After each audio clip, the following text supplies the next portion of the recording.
Hello and welcome to everyone. I hope आप सब लोग मस्त हो गए। तो चलो लाइक और फॉलो करके आ जाओ, क्योंकि आज का एपिसोड बहुत स्पाइसी होने वाला है। आज हम बात करने वाले हैं उस्मान तारिक के बॉलिंग एक्शन की। अभी पूरा इंटरनेट उस्मान तारिक के बॉलिंग एक्शन पर डिवाइडेड है। कोई इसको चकर बोल रहा है, कोई कह रहा है एक्शन ठीक है, कोई कह रहा है भट्टा डालता है। पर असल में इशू है क्या? देखो, suspect action, illegal action, checking, जो भी नाम दे, ट्विटर पे कितने जज बन जाए, लेकिन इसका एक्चुअली डिसीजन आईसीसी लेता है।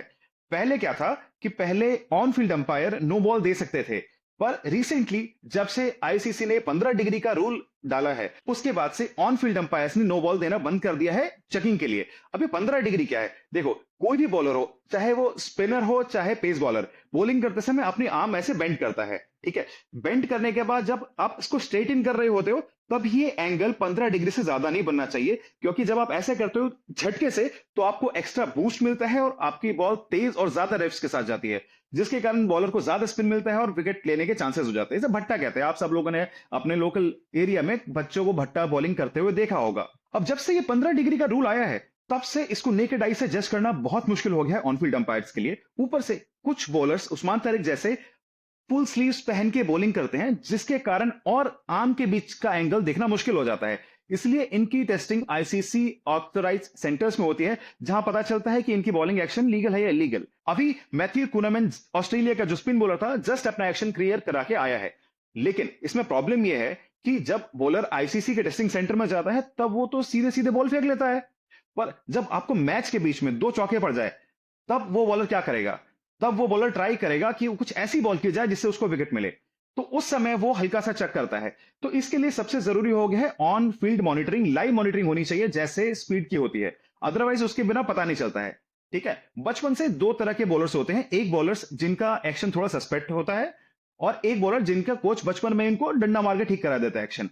अब ये सस्पेक्ट जो एक्शन वाले बॉलर्स होते हैं, ये लोग लाइफ टाइम इसी तरह से बॉलिंग करके आते रहते हैं। उनका पूरा प्रैक्टिस उन्होंने सस्पेक्ट एक्शन पे की हुई होती है।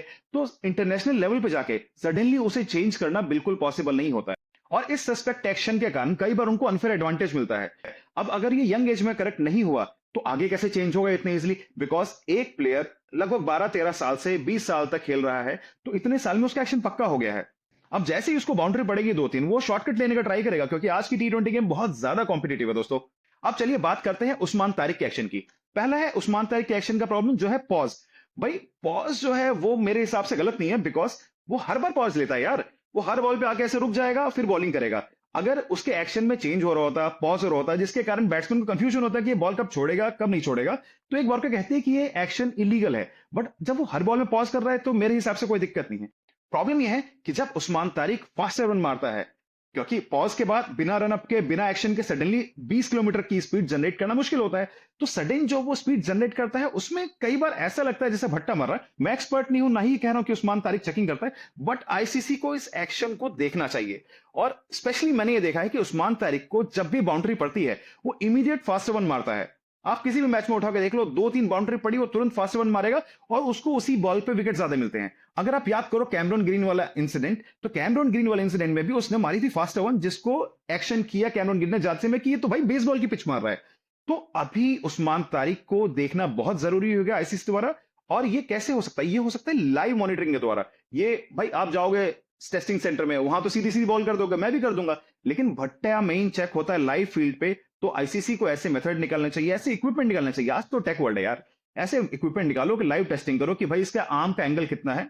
जिन भी बॉलर्स पे डाउट हो कि इनका एक्शन सस्पेक्ट है, उनको फुल स्लीव्स अलाउड नहीं होने चाहिए, ताकि आप रियल टाइम मॉनिटरिंग कर सकें। और एक बात, अगर कोई बॉलर पकड़ में आ जाए ना, तो उसको 1 महीने के अंदर क्लियरेंस मत दो, क्योंकि 1 महीने में किसी बॉलर का एक्शन क्लियर नहीं होता। उसको 6 महीने, 1 साल डोमेस्टिक में जाके परफॉर्म करना चाहिए, अपना एक्शन लाइव मॉनिटरिंग के द्वारा क्लियर कराना चाहिए, तभी इंटरनेशनल क्रिकेट में आना चाहिए। बाकी उस्मान तारिक एक सीरियस थ्रेट हमें पोस्ट कर रहा है। अब हमें देखना है कि इंडिया वर्सेस पाकिस्तान वाले मैच में क्या करता है। बाकी उसका एक्शन सही है, गलत है, चेकिंग कर रहा है, भट्टा मार रहा है, अब आप ये लोग मुझे कमेंट्स में बताइए।